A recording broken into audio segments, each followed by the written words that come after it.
એવું નથી કહેતા કે ટિકિટ કોઈ માગવી જ નહીં.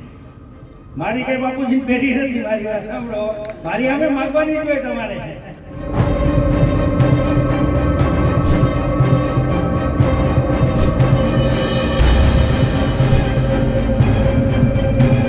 કોઈને ના નથી. અને હું તો કહું કે આવો તમે, આમાંથી કોઈ ધારાસભ્ય થયો, સંસદ સભ્ય થયો, તમારે થવાનું જ છે વહેલા મોડું.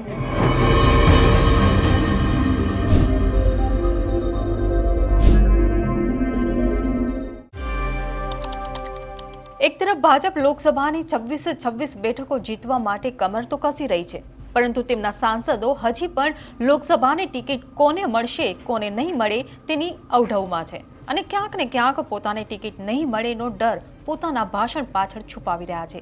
શું છે સમગ્ર મામલો, વાત કરીશું આ વિડીયોમાં. નમસ્કાર, હું હિરલ પરમાર અને આપ જોઈ રહ્યા છો નિર્ભય ન્યૂઝ. રાજ્યમાં 26 લોકસભા બેઠકના મધ્યસ્થ કાર્યાલયનો શુભારંભ કરીને ભારતીય જનતા પાર્ટીએ આગામી લોકસભાની ચૂંટણીનો શંખનાદ ફૂંકી તો દીધો છે. નેતાઓને 5 લાખની લીડથી જીતવાનો ટાર્ગેટ પણ આપી દીધો છે. ત્યારે ભાજપ દ્વારા ગોંડલ ખાતે પોરબંદર 11 લોકસભા સીટની મધ્યસ્થ ચૂંટણી કાર્યાલયને પણ ખુલ્લું મૂકવામાં આવ્યું, જેમાં પોરબંદરના સાંસદ રમેશ ધડુક ઉપસ્થિત રહ્યા હતા. તેમણે આ પ્રસંગે જનતાને સંબોધન કર્યું હતું. આડકતરી રીતે પોતે જ ભાજપને મીઠો કટાક્ષ પણ કરી દીધો કે ઉમેદવારની ઘોષણા થાય તે પહેલા ભાજપ લોકસભા મત વિસ્તાર દીઠ મધ્યસ્થ ચૂંટણી કાર્યાલય શરૂ કરી રહ્યું છે. પોતાને ટિકિટ મળશે કે નહીં મળે તેની પોતાના નિવેદનો પાછળ આડકતરી ચિંતા પણ વ્યક્ત કરી છે. બાપુની પેઢી નથી, ટિકિટ માંગવાનો હક બધાને છે તેવું કહીને જો કે ચિંતાને કવર પણ કરી લીધી છે. ત્યારે વધુમાં શું કહ્યું તે સાંભળો. આમાં એવું છે, જો જેને ન બોલવું હોય ને એને બોલાવે, ને બોલવું હોય ને ન બોલાવે. ઘણા અફસોસ કરે, યાર મને તો બોલવા જ ન દીધો, મને તો આમ ન કરવા દીધું. પણ આપણા પોરબંદર લોકસભાના મધ્યસ્થ કાર્યાલયના ઉદ્ઘાટન પ્રસંગે સ્ટેજ ઉપર ઉપસ્થિત અમારા સાથી સાંસદ, આપણા પાર્ટીના મહામંત્રી એવા શ્રી વિનોદભાઈ ચાવડા, આપણા લોકસભાના પ્રભારી કે જે કાંઈ કહે એવા આપણા મિત્ર અને લીંબડીના ધારાસભ્ય શ્રી કિરીશસિંહ બાપુ, આપણા ધારાસભ્ય ભાઈ શ્રી જયરાજસિંહભાઈ, આપણા એવા જેતપુરના ધારાસભ્ય જયેશભાઈ રાદડિયા, જવાહરભાઈ ચાવડા, દેવાભાઈ માલમ, ગોરધનભાઈ ધામેલિયા, આપણા રમેશભાઈ પટેલ, મનસુખભાઈ ખાચરિયા, દિનેશભાઈ કટરિયા, આપણા અલ્પેશભાઈ ઢોલરિયા અને સ્ટેજ ઉપર બેઠેલા તમામ મહાનુભાવો અને મોટી સંખ્યામાં ઉપસ્થિત આખી લોકસભાના તમામ કાર્યકર્તા ભાઈઓ અને બહેનો,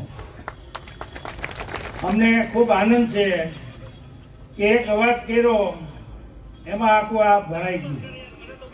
ખાલી બધાને જાણ જ કરી કે આવવાનું છે, પણ આટલા બહેનો પણ ખૂબ આવ્યા છે, આપણા બધા કાર્યકર્તાઓ આવ્યા છે. તો આજે કાર્યાલયનું ઉદ્ઘાટન છે. આપણે 26 સાંસદોની કાર્યાલય આપણે આજે ખોલી નાખવામાં આવી છે. એક જ આ એક પાર્ટી એવી છે કે ઉમેદવાર ડિક્લેર કર્યા પહેલા પાર્ટી કાર્યાલય ખોલી શકે. આપણે ઉમેદવાર કોઈ પણ હોય તો પાર્ટી કમળને ધ્યાનમાં રાખવાનું છે, કોઈ પણ માણસ હોય, અને એ આપણે ધ્યાનમાં રાખશું તો આપણે કોઈ દી હારશું નહીં. ઘણી વખત શું છે, ઘર ફૂટે ઘર જાતું હોય, એટલે આપણે એવું ન થાય.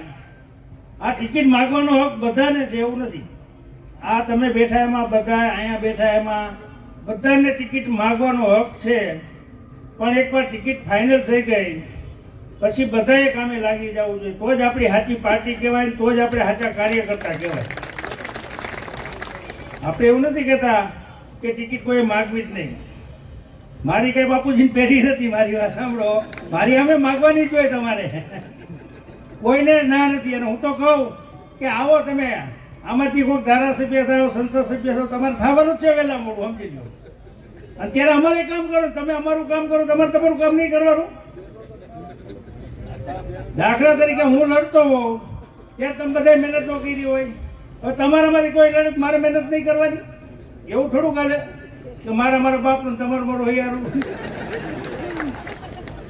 એટલે આપણે બધાએ એને લાગી જવાનું છે. જેને ટિકિટ આપે પાર્ટી એમાં પહેલ હું કરીશ અને તમારે બધા સાથે રહીને આપણે 5 લાખથી આ સીટને જીતવાની આપણો એક નેમ હોવો જોઈએ અને બધાને કમળ જ દેખાવું જોઈએ. કેવું આપણે આપણી પાર્ટીમાં જ આપણે મજબૂત હશે ને તો આપણે કોઈ જરૂર નથી.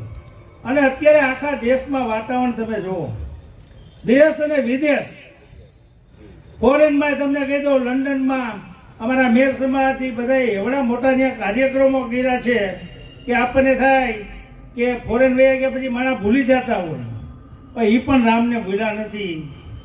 અને બધામાં એટલો બધો ઉત્સાહ છે. અમેરિકા હોય, ઓસ્ટ્રેલિયા હોય, કેનેડા હોય, તો ફોરેનમાં પણ આપણા લોકોને એટલો ઉત્સાહ તો આપણને હોવો જ જોઈએ ને. અને અયોધ્યામાં રામ વગરનું અયોધ્યા શું કામનું? હવે કાંઈક અયોધ્યા જવાની મજા આવે. અત્યારે લગી તો તમને કહું, રામ ભગવાન ત્યાં હતા જ નહીં તો આપણે કેમ જવાનું? હવે રામ ભગવાન ત્યાં એના નિજ મંદિરમાં આવી ગયા છે અને હવે આપણે લાઈનો આપણે હરિદ્વાર જતા આમ જતા એના બદલે હવે અયોધ્યા લાઈનો ચાલુ કરશું, ત્યાં બધાને દર્શન કરાવવાના છે. આપણે તો જુઓ, સંસદ સભ્ય હોવ કે ન હોવ, હરિદ્વાર, અયોધ્યા, દ્વારકા આ બધું ચાલુ જ રાખવાનું છે. આ બેનો આજે હમણાં મને મંદિરે બેના થયા, મેં કીધું બેનો મંદિરે આવ્યા છો ને, આપણે કેવડિયા કોલોની જવું, હમણાં કીધું ને મેં. પણ બધે ધાર્મિક સ્થળોએ મારે બહેનોને જાત્રા કરાવવાની છે, એટલે એ કામ તો આપણે ચાલુ જ રાખશું. વિશેષ કાંઈ નથી કહેતો, પણ તમે બધા મોટી સંખ્યામાં આવ્યા, તમારા બધાનો ખૂબ ખૂબ હું આભાર માનું છું. અને ફરીથી ચૂંટણી આવે, એક ખાલી મેસેજ આવી જાય તો આપણે બધા હાજર થઈ અને આપણે પાર્ટીને મજબૂત કરવાનું છે. મોદી સાહેબને આપણે મજબૂત કરવાના છે. એ રીતનું કામ કરી અને હું વિરમું છું. ભારત માતા કી જય. આભાર. હાલ તો તેમણે કીધું છે કે ઉમેદવાર ચાહે કોઈ પણ હોય, પણ પાર્ટીએ કમળ ધ્યાનમાં રાખવાનું છે. સાથે સાથે આગામી ચૂંટણી લડવા માટે રામ મંદિરના મુદ્દાને કેવી રીતે ટાર્ગેટ કરવાનો છે તેનો ચિતાર પણ આપી દીધો છે. ત્યારે હવે ભાજપ રમેશ ધડુકને ટિકિટ આપે છે કે નહીં તે હવે જોવાનું રહ્યું. તમને શું લાગે છે તેમને કમેન્ટ બોક્સમાં લખીને ચોક્કસથી જણાવશો. જો વિડીયો પસંદ આવ્યો હોય તો વિડીયોને લાઇક, શેર અને અમારી ચેનલ નિર્ભય ન્યૂઝને સબસ્ક્રાઇબ કરવાનું ભૂલશો નહીં. આભાર.